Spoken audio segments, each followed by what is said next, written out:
একদিন হঠাৎ ঝিনুক আমার কাছে এসে জিজ্ঞাসা করে, আচ্ছা দাদা, তুই সবকিছুতেই এত হাসি খুশি থেকে সমস্ত কিছু মেনে নিস কি করে বলতো?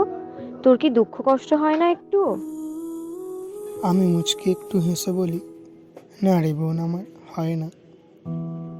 ঝিনুক হেসে চলে যায়, তবে আমার মনই জানে সবটা।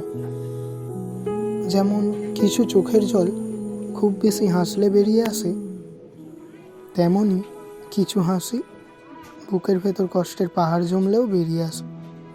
তাই একটা সময়ের পর যতই কষ্ট হোক, তাও মন থেকে হাসিটাই বেরোয়।